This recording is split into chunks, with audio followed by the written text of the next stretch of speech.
Merry Christmas! Now this is the time of the year to be jolly, a time to give and a time to receive. All the fun fairs, all the parties, the gift, the fun, we enjoy all the cheer and to cheer up this joyous season. But what is Christmas? What is the origin? And why are we spending so much time and money in celebrating this festival? Do you know the real reason to celebrate Christmas? So today we have Bob Tan. Come in here, Bob. Hi. Good evening. Compliments of the season. Today we have Bob Tan, a Catholic who has traveled more than a dozen times to Bethlehem to walk the footsteps of Jesus. Bob will share with us the historic narrative of Christmas, its tradition, its practice, and ultimately its true meaning. So today we are so glad to have Bob with us. And Bob, thank you for joining us. Let's give Bob a big clap.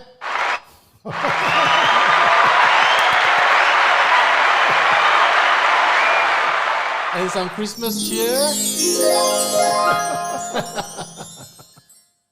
Thank you, Bob, for coming and joining us today. And this is a recorded session. We did this like maybe 3 days ago before the actual day. Good evening and welcome to the show. This is a Christmas Eve show. And this is 3 hours before Christmas, the birth of Christ. Bob, would you like to introduce yourself? You're a Catholic, a jazz musician. Hello, everybody. I'm Bob Tan, jazz musician. I play music a little bit. But I have been to the Holyland quite a few times.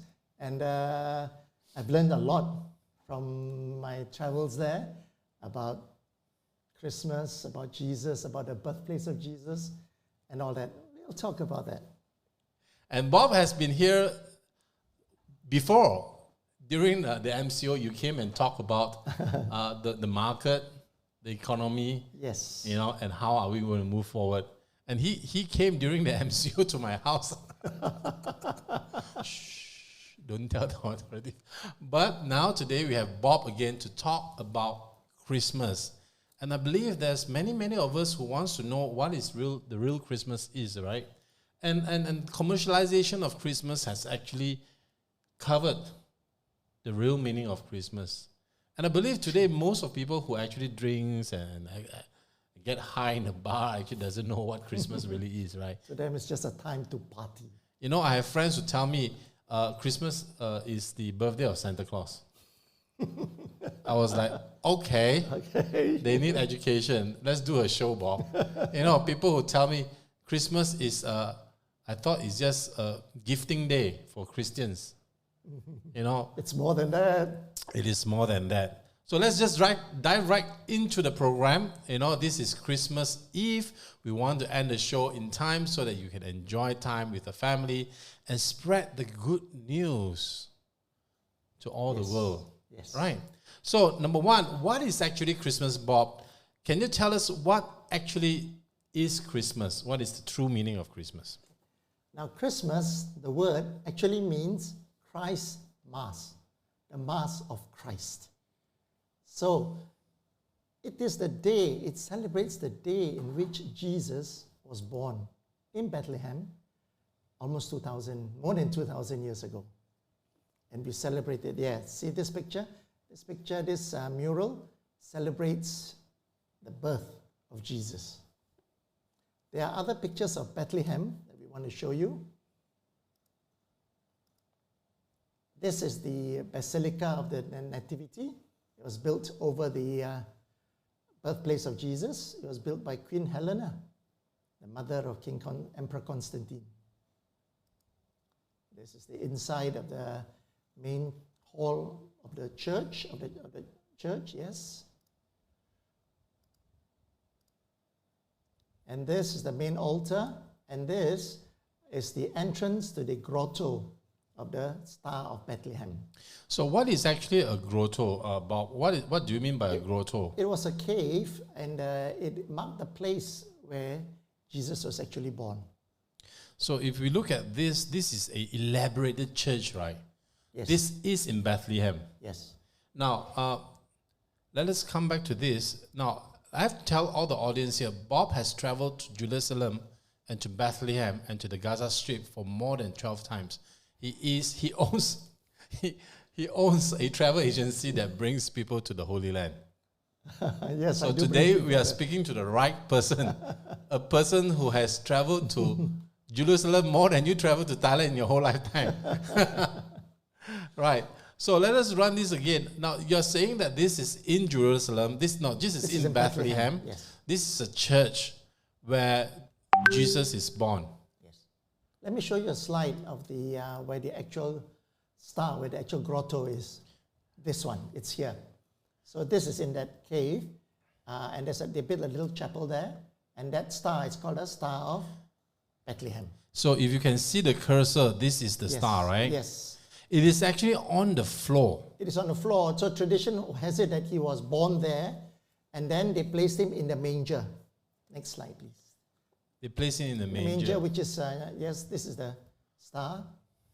It is not a huge place. It's very small. It is very place, small. Right? It is very crowded. So if you can see from this is that size of it. That's right. So that's the actual place that Jesus was born. Yes. All right. And then the manger, the next slide. Now, This is the chapel. how did you feel, Bob, when you actually saw this for the first time? Oh, yeah.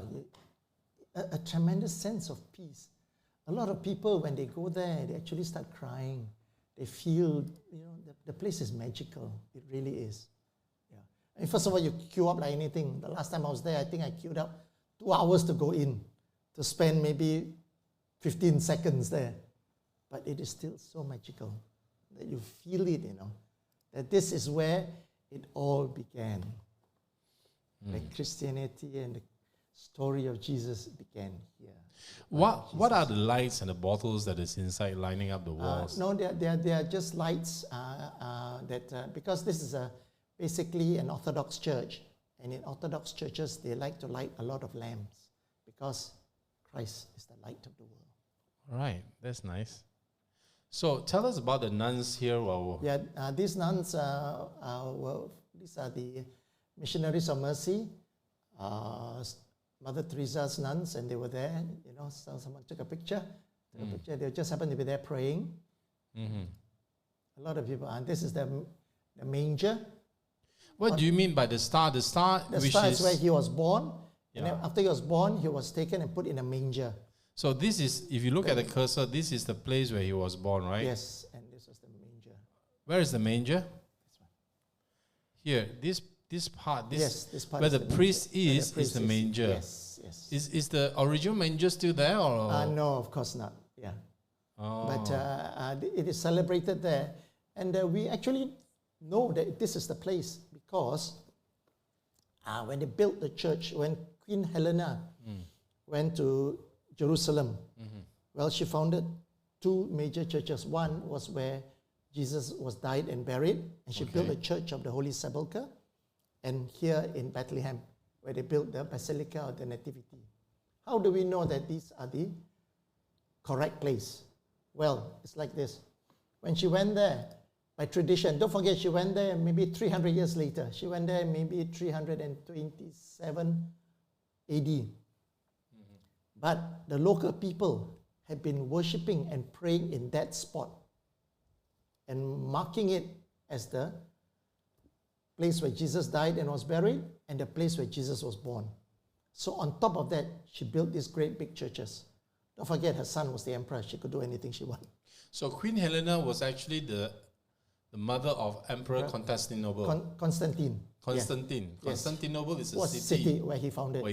Yes. So he's the Roman emperor. Yes. And Queen Helena is a devout Christian. Yes. She actually went all the way from Italy. Yes, from Rome. To Jerusalem. Yes. And built Bethlehem Church. And the Jerusalem the Nativity Church. And the Church of the Holy Sepulchre. It is not Jerusalem. The Dome of Rock, right? No. The Dome on the Rock is a different place. It's a different place. Yes. So, all right. So you have a historian here to tell you what is Christmas actually, and let you see the real pictures and the experience of being in the Holy Land to see this. Now let's go back to the presentations, Bob. So what is this, Bob? This is the picture of the manger. Where is the manger? There, this one. This one. Yes. These steps are coming down from, just now you saw the cave, the opening of the cave. The manger where Jesus was laid Yes, as a baby. as a baby. When the shepherd came and worshipped, Yes, yes, that's the place. that's the place. It looks quite good, right? Than what we imagined. Yeah, but that picture there when nobody was there. Often there's always tons of people there. In the nativity story, the manger is wooden, Yes. So the story goes like this. Well, there was a census ordered by the emperor, and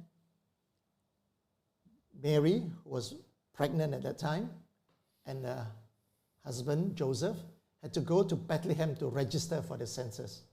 When they reached there, it was very crowded. There was no place in the inn. So they had to find somewhere to stay. So the only place that they could offer them was actually a place where they keep animals. It was a stable. And there they stayed.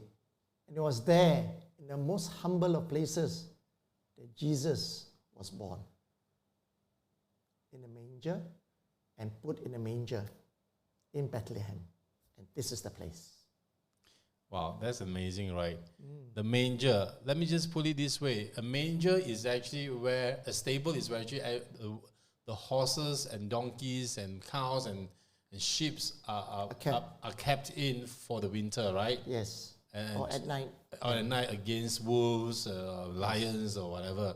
And Jesus was born in a manger, which is... Was born in a manger, and he was placed in a manger. Now, a manger is actually where they put the straw to feed the animals. Yes. Humble place, so humble. Yes, it is the most humble place. Okay. Let's look at the presentations that we have.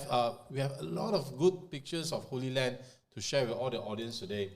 Now, what is this? This is the night view of the Basilica of Nativity. The Basilica of Nativity is quite a huge place, It's right? a huge place, and it's very old. That's right. Now, why is it called a basilica? A basilica is a very big church, and is appointed by the Vatican that it is even bigger than a cathedral. It is a special place. So, a basilica in the world, how many basilicas are there? Oh, I don't know, quite a few, but not so many, honestly. So, the St. Peter's Basilica, which yes. is the main which church, is the biggest church in Christendom. Yeah. Yes. In Vatican, right? In the Vatican. Yes. This is the place. This is the place. You That's and your me. friend. My niece. Your niece. All right. This is the Basilica of Yes, Bethlehem. this is outside. And here, show the next slide, is where, when on Christmas Eve, they have the big Mass and the big celebration, the big Catholic Mass, and everybody is in the square. This is the manger square. And they have it every year. Yeah. Is there a play going on, nativity play? There's no play, but there's a Mass. But the actual Mass is celebrated in a church next to it. So it's run by the Catholic or the This Orthodox? is run by the Catholic. It's run by the Catholics. Because the Orthodox actually celebrate Christmas on January the 6th or 7th. Because they follow the Julian calendar. And we follow the Gregorian calendar. There's a difference of 12 days. Okay, no wonder. Now, Bob, can you tell us, why is Christmas celebrated by Christians all over the world, but why December 25th? Is there a reason why December 25th? Okay. Of course, Christmas is celebrated all over the world, and we celebrate it on December the 25th to mark the birth of Jesus. As I said, the coming. He came and he was born here. So all of us have a reason to celebrate. But why December 25th? All right. First of all, Jesus was not probably born on December the 25th. Because in Luke's Gospel, it is said that the shepherds were in the field, and the angel of the Lord informed them, told them, gave them the first people, the good news that Jesus was born. Now, the shepherds being in the field indicates that it was probably in March or April when the sheep were giving birth. So it was not in December. So why December? December was, at the end of December, there was a feast, a pagan feast called Saturnalia, the feast of Saturn, the god. Now, it marked the end of the winter solstice when the days were starting to get longer. And it was marked in the old days by usually drinking and feasting and all that. So the church actually adopted it in the year 336 AD that we should celebrate Christmas on this year because it was already being celebrated in the Roman world. So they just added a Christian aspect to it. That's why it was celebrated on the 25th. And we have followed it since. So it is celebrated 25th because somebody decided it. Yes, somebody just decided. But through your knowledge, this is an extra question out of the paper. Through your knowledge, by research, when is actually Jesus actually born? Speculatively. Okay, now we have got what they call, before that we used to call BC and AD, before Christ and after Christ. Now we call it BCE, before the Christian era, and CE, the Christian era. So it indicates that Jesus is 0.0. And then now we are 1920 CE. But actually he wasn't born on year 0. Why? Because the gospel tells us that he was born in the reign of King Herod the Great. He's the one who was responsible for the slaughter of the innocents in Bethlehem. He was jealous of a king being born, so he killed all the children. Nasty guy. But he died in 4 BC. So Jesus must have been born between 4 and 6 BCE. So it's 4 and 6 BCE. So it's actually, it should be, like, okay, if it's 2020 now, it should be 2014 now. It would be, 6 years ago. Yes. 6 years ago. Yes, that's right. Which is not now. Not now, but yeah. Anyway. that's what scholars argue. Okay. Yeah. Now, how true is the story of the birth of Jesus? Can you tell us a bit of that? Well, the Gospels tell us this. And of course, he was crucified in Jerusalem. And his followers have continued the story of Jesus as the Christ. So the fact that now maybe such a large percentage of the earth follow the Christian faith has to be true.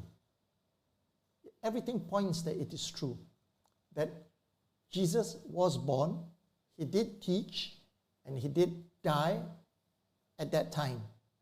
And the Christians all believed that he was resurrected after he was crucified and buried. So we take it as an article of faith, no doubt, but nevertheless, it has to be based on a dictum of truth. Just now you're mentioning about the shepherds. This is a nativity scene, talk where? Inside the church, right? Inside, in the chapel. Okay, this one is taken in this chapel. Now, this chapel is a chapel in a place called Shepherd's Field.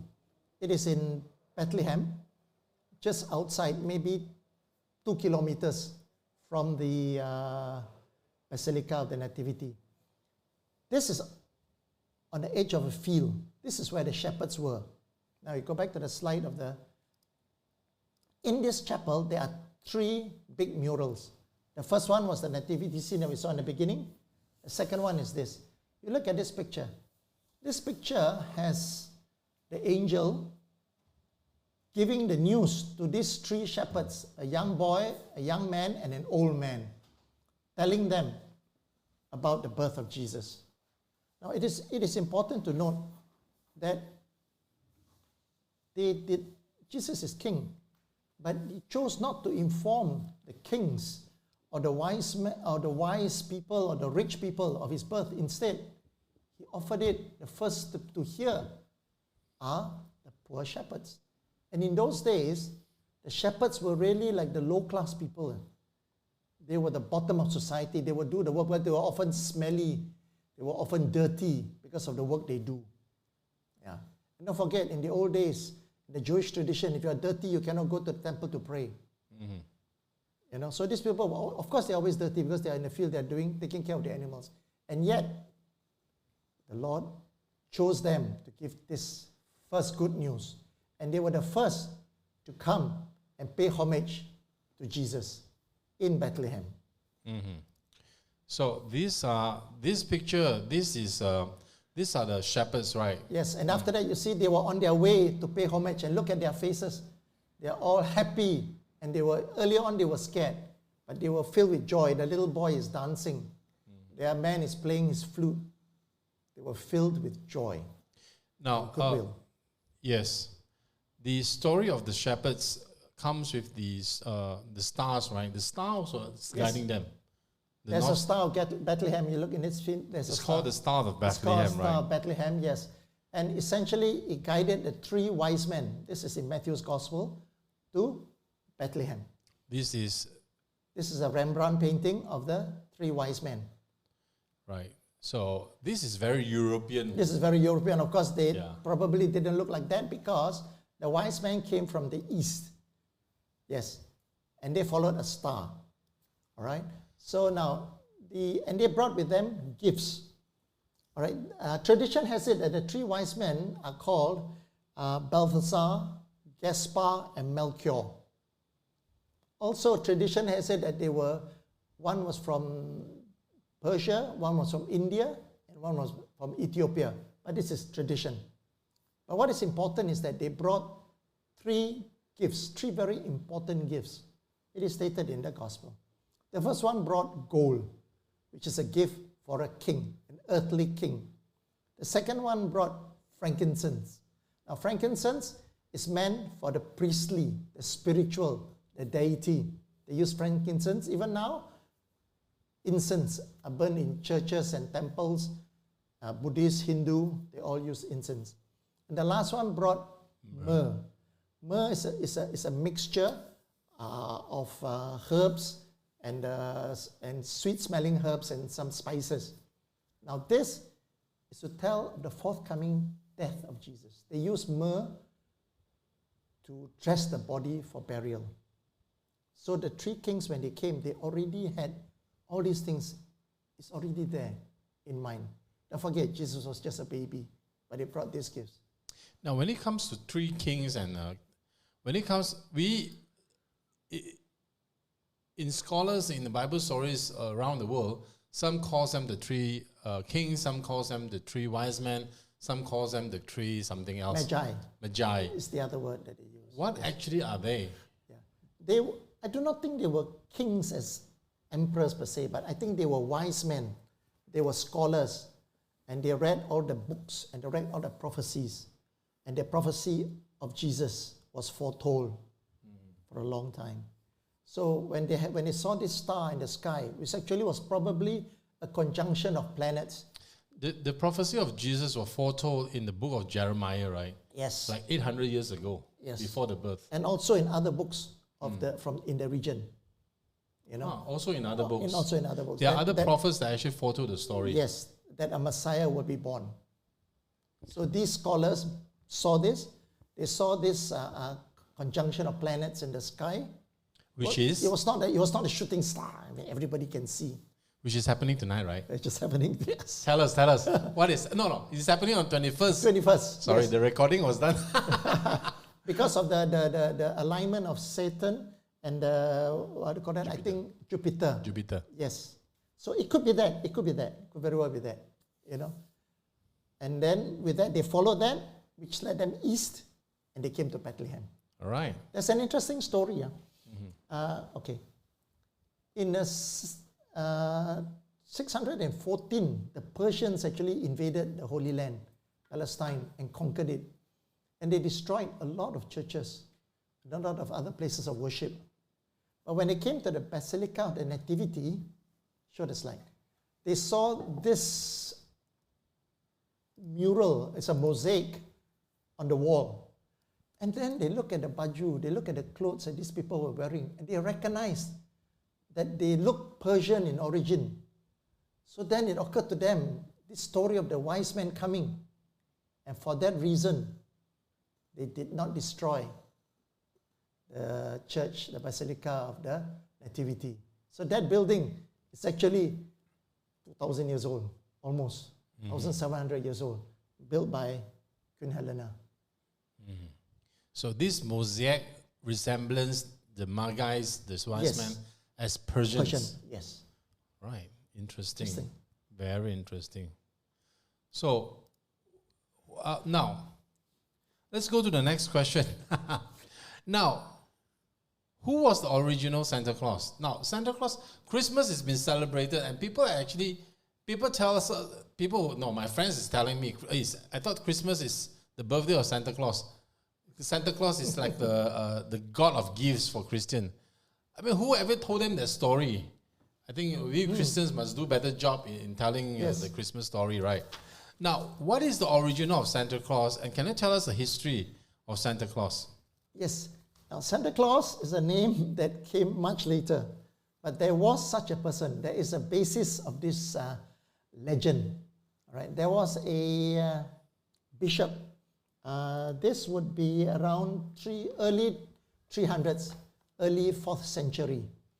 His name was actually Nicholas, and he was a bishop in the city of Myra in Asia Minor, which is modern-day Turkey. He was a Christian bishop. At that time, Christianity, of course, was already there.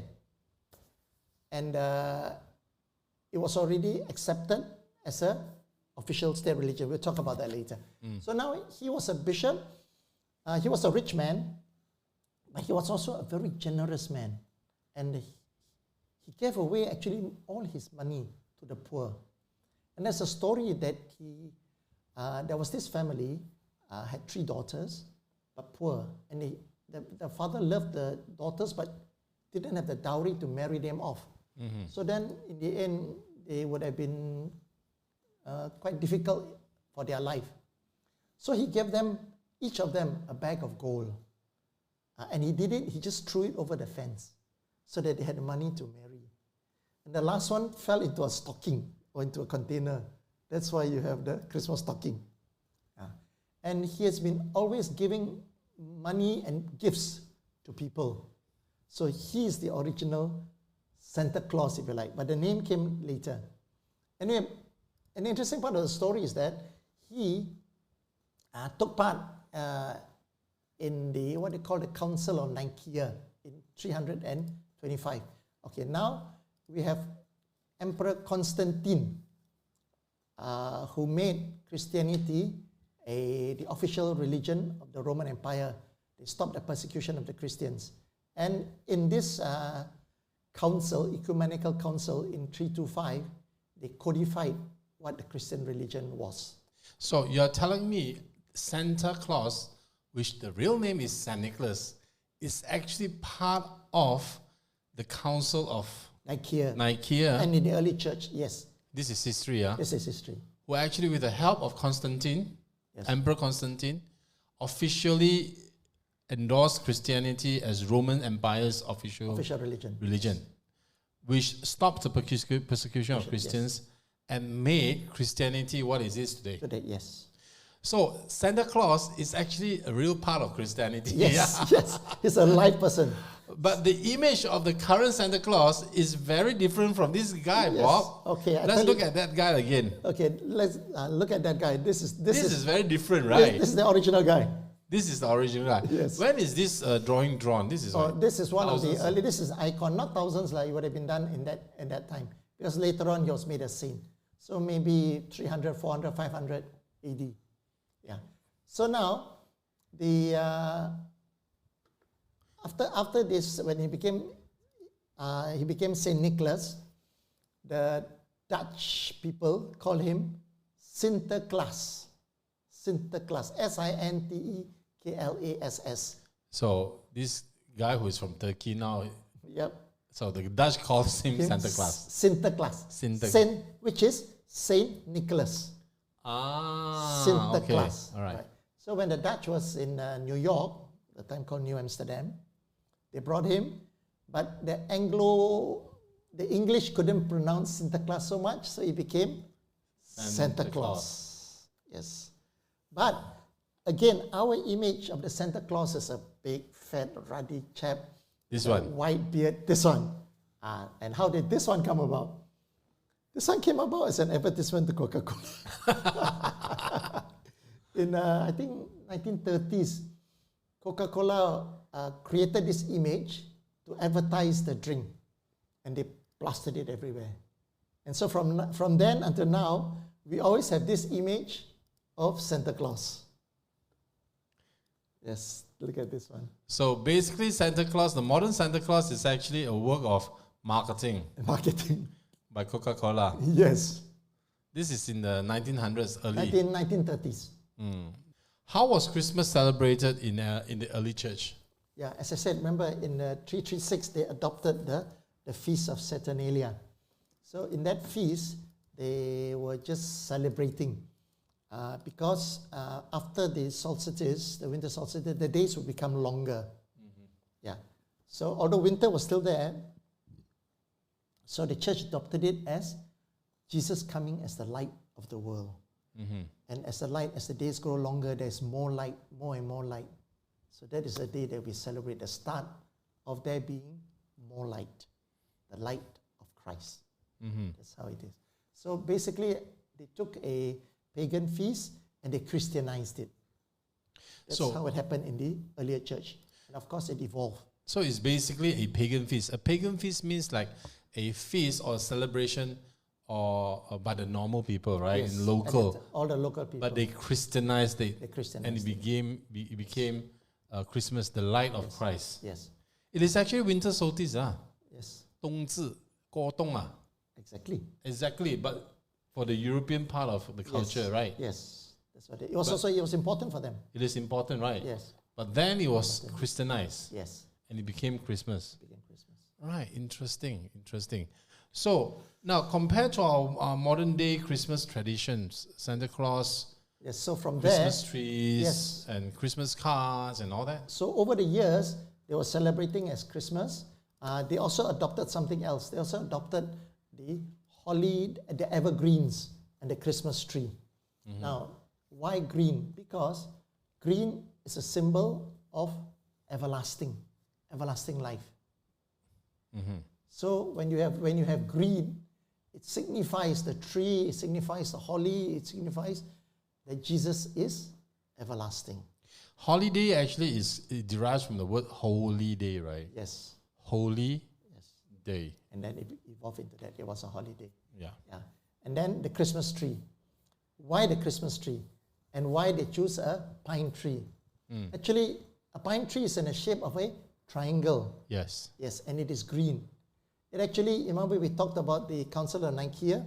In the Council of Nicaea, they established that the Trinitarian nature of God. We have God the Father, God the Son, and God the Holy Spirit. Different, but the same. And they are all God. The same person in one God. We believe in one God, not many gods. Christians believe in one God.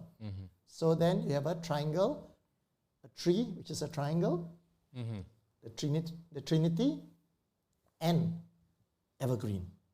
That's how the tree started. But the tree only really became popular. Actually, you see the other picture, the Christmas tree picture. The tree became popular because of Prince Albert and Queen Victoria. He was the first to bring a Christmas tree and light it up in the church. In his palace. And of course, after that, it became very popular. Because the Christmas tree tradition was very strong in Germany. And Prince Albert was actually German.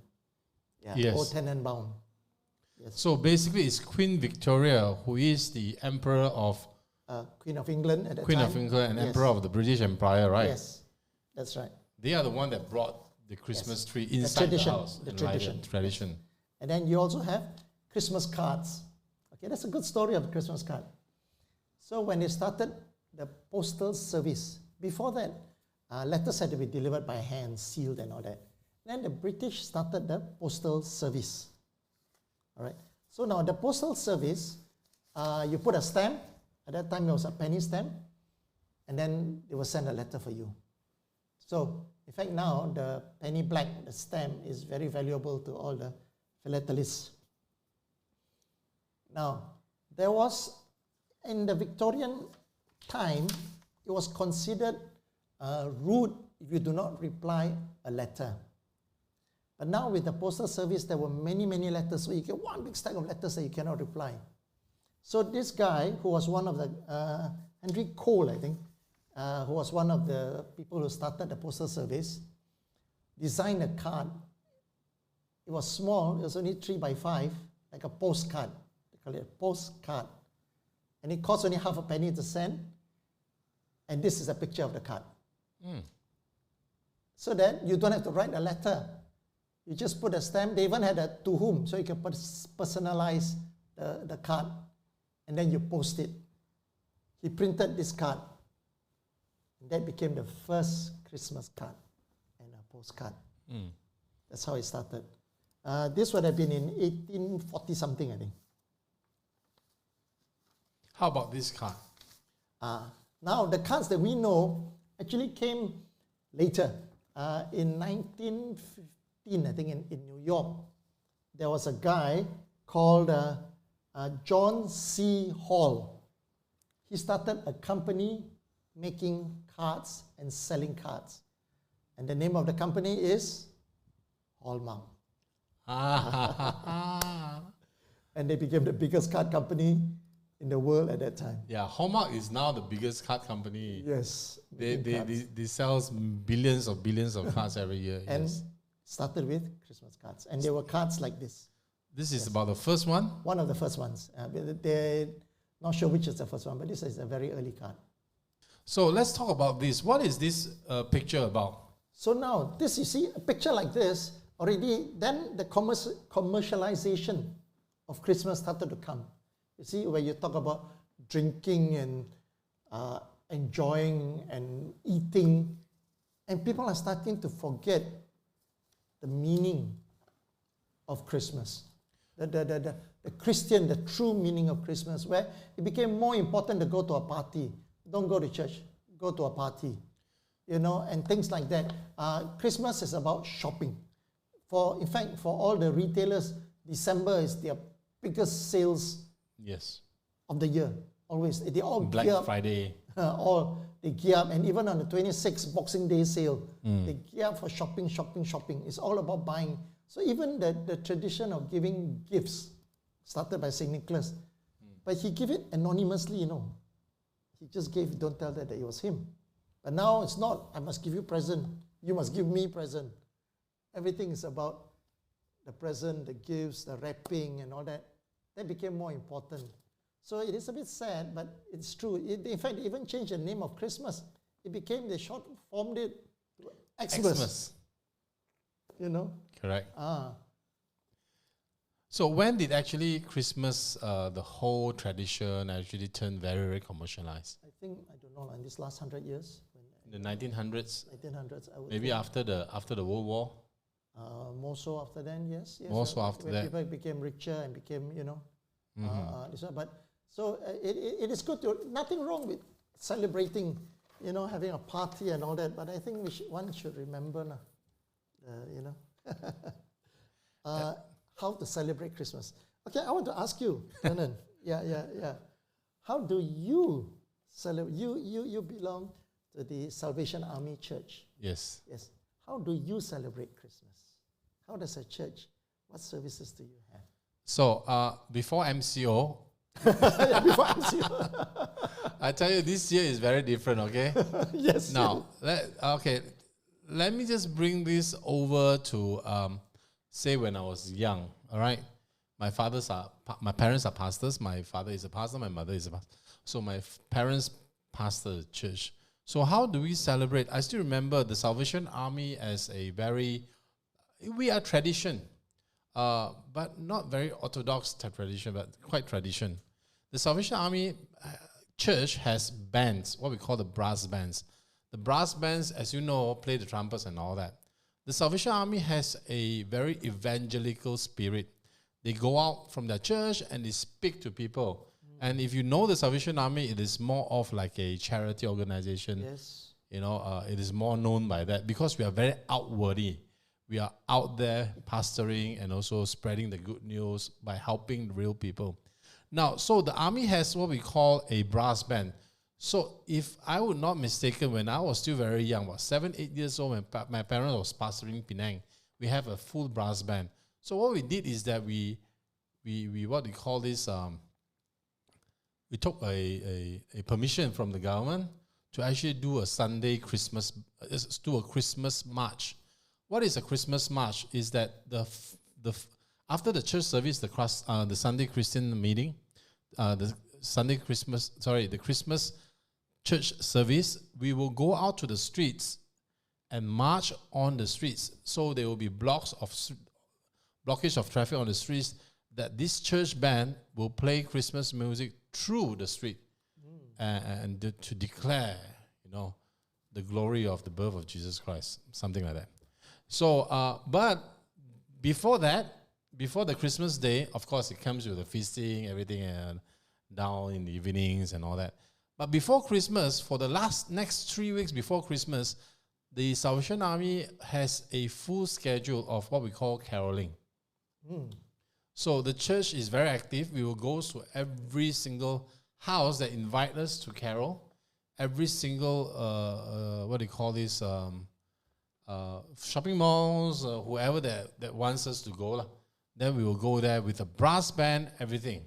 The busiest is the last week before Christmas, when a lot of Tan Sri, Dato Sris, and all this will invite.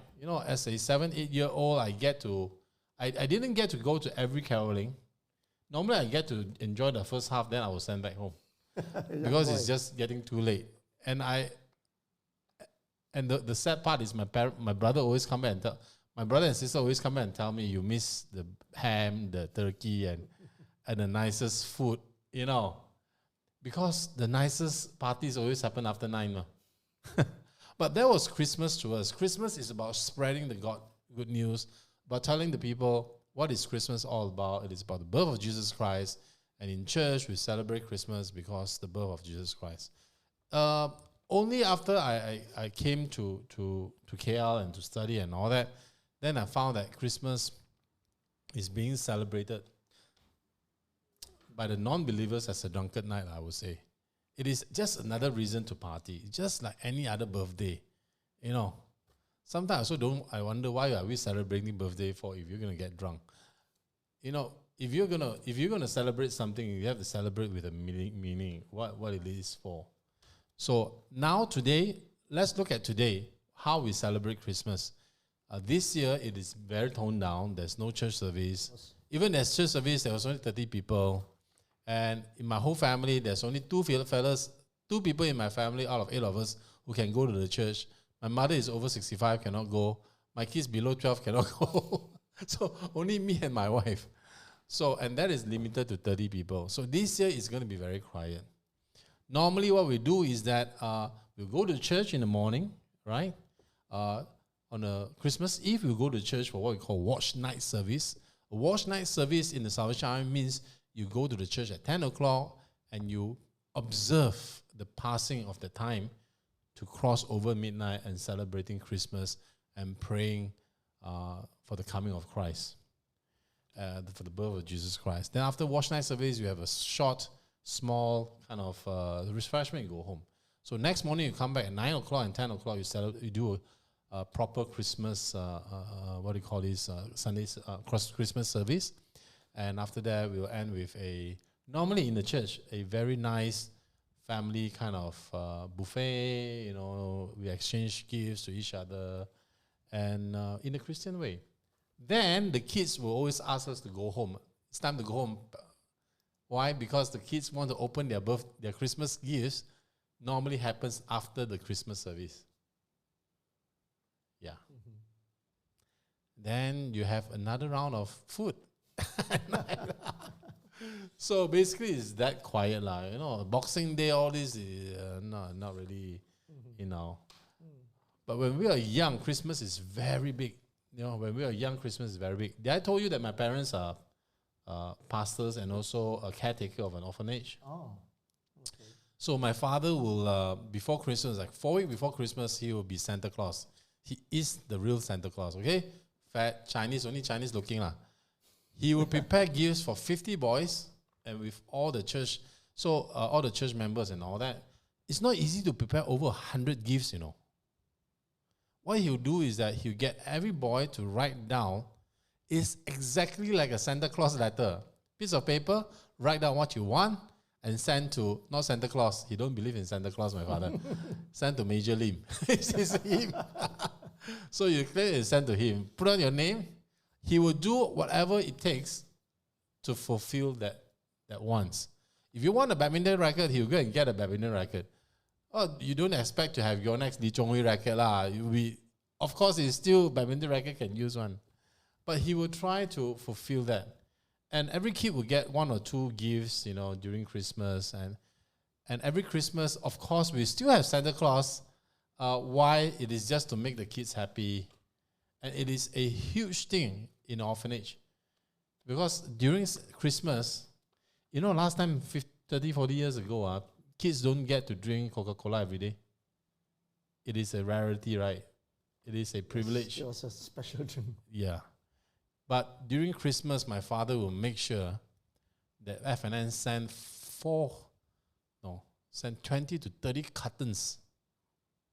You're looking at what? 300 bottles of F&N, Coca-Cola, whatever that you can shout of flavor, 7-Up, of carbonated sweet drinks. And F&N even bring a big tong made of steel and fill up with ice for 1 day and put every bottle inside.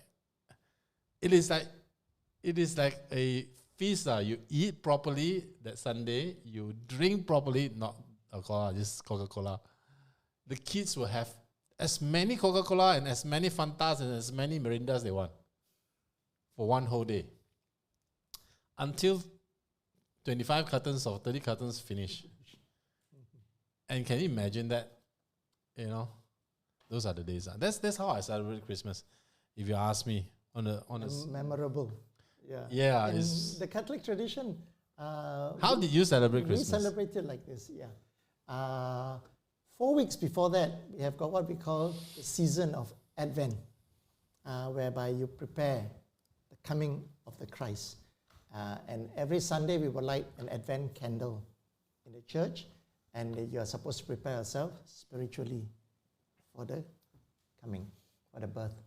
Of course, then the carolers also we've been practicing, and they go around the houses, again, spreading the message, and they will sing both the secular carols as well as the traditional hymns. Yes.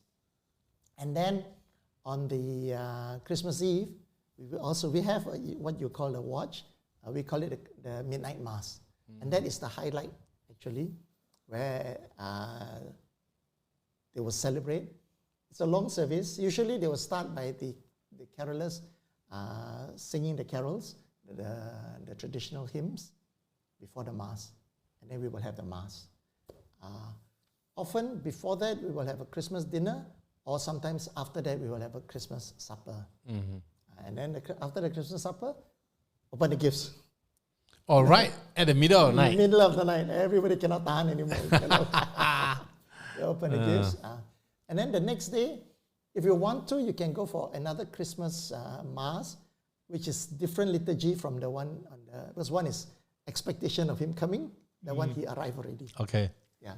And then, of course, the Christmas lunch and Christmas dinner and the feasting and visiting family, visiting the priest maybe, visiting. I remember I came from a La Salle school in Malacca. So the brothers, St. Francis Institution, would always have a Christmas, they welcome visitors on Christmas Day. So I remember as a schoolboy, I go there and the brothers would offer me a glass of sherry. What is a sherry? Sherry is wine. Yo! So on this time, once a year can. The La Salle brothers. Like your Coca-Cola. But the La Salle brothers are strict, right? They are like, no. They are like the Iron Fist in school. In school, they are Iron Fist, but on Christmas Day, they offer you a glass of sherry. So there's always this nice, sweet memory when we celebrate Christmas, right, with our friends. Now, remind us on the true meaning of Christmas, Bob. What is the true meaning of Christmas? Well, yeah, we must remember, we must remember. I think this is important. We must remember about Jesus, who is the Christ, the anointed one, He was born more than 2,000 years ago. But he came to give us a message of love, peace on earth, goodwill to men. That is the primary message of Christmas. He is the Son of God, you know. Now, the God of Abraham in the Old Testament is Yahweh, the Creator. He brings into existence whatever exists. That is how they described it in the old days. But Yahweh is a jealous and a stern God who demands complete obedience from his followers. Mm-hmm.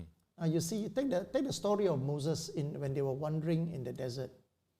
God told him to strike the stone and because they had no water.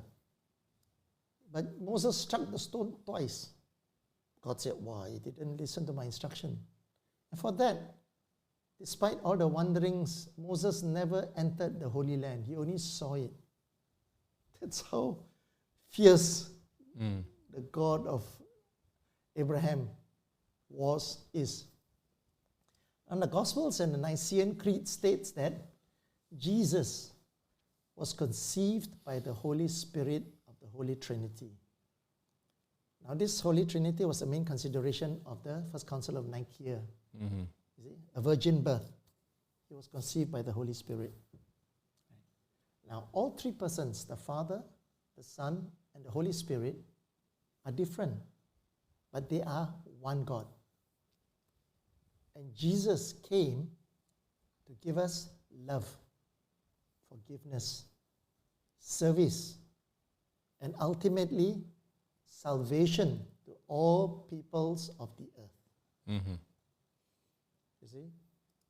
The Bible says, and the Holy Spirit descended upon Jesus like a dove during his baptism, and as promised by Jesus, came down on his disciples at Pentecost, and giving them the gift of wisdom, understanding, counsel, fortitude, knowledge, piety, and love of the Lord. So, the true meaning of Christmas is the gift of Jesus Christ. Jesus Christ is Christmas. So as we say, Jesus is the reason for the season. Yes. Right? So yes. As Christian, it is our responsibility to spread the good news all worldwide. Yes. And I'm very glad that through this platform, Limranan Live, we are be able to run this Christmas show, which I have been planning with you for 6 months, right? We've been talking about this for 6 months since his show. I say, let's do a Christmas show. But today we are here doing it, right? So Bob, any last message you want to give to our audience in celebrating Christmas? Any wishes? Anybody you want to thank throughout the year? Anybody you want to actually say something to? Okay, I want to show you the slide. It's said a lot of times, but it really reflects what this season is all about. And this is the message that they always say during Christmas. It's not just Merry Christmas, but we wish you peace on earth and goodwill to all men. Women as well. So the true meaning of Christmas is to celebrate the birth of Jesus Christ. The true meaning of Christmas is that Jesus is the gift for all mankind, to bring love, to bring peace on earth. Love and goodwill, right? Yes. Peace on earth and goodwill to man. Right, so this is the Limranan Live Christmas show. And we would like to wish you Merry Christmas. Together, 1, 2, 3. Merry Christmas. And Happy New Year. We wish you peace, joy, and love. And we wish you the best year ever for 2021. Bye now, and we'll see you next year. Next year.